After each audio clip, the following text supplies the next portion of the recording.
Siirt Tillo Hatenköy'de kalıyorum. Yaklaşık 20 yıldır arıcılık yapıyorum. Küçükken babam mesleğiydi.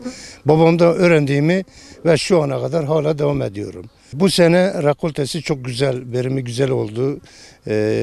Nerede baksa yani yıllardır ben kekik balını üreten arıcı olarak bu sene verimi güzel oldu.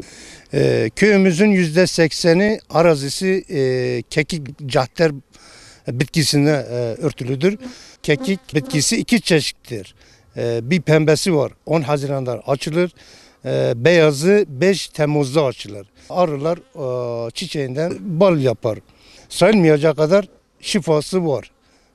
Millet topladığı, çayı içtiği, şifa geldiğini herkes zaten biliyor. Ben de bunun balını üretiyorum.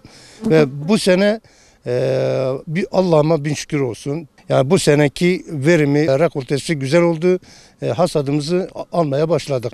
Ben 20 yıl arıcılık yapıyorum. Böyle yüksek rekolteyi ilk defa bu sene alabildim. Bu sene köçerlerin, hayvancıların erken yaylaya gitmesi, çiçeklerin sağlam kalması, bu çiçekler de hani bize kalıp da arıların o bitkiden bal, nektar alması bize kısmet oldu.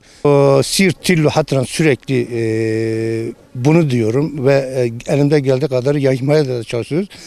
Siirt Tillo kekik balının Anzer balına rakip görebiliyorum. Aroması, kalitesi gerçekten yani bu bala sahiplenip de sunumlarda bulunsa Anzer balına ben bu balı rakip görebiliyorum. Kekik balı, cahter balı dediğimiz fazla reklamını yapamıyoruz ya da sahiplenecek, tanıtacak kimseyi bulamıyoruz, tanıtamıyoruz. Ve her yıl analizden geçirerek öyle sunum yapıyordum ama bu sene maalesef biraz maddi imkanlar olmadığı için biraz da o analizler fiyatları yükselince bu sene yapamadık. Bu yaptığınız meslek geçiminizi sağlayacak derecede size katkı sunuyor mu? Tabii daha önce oluyordu ama son bu 2 yıldır artık zorlanıyoruz biz de.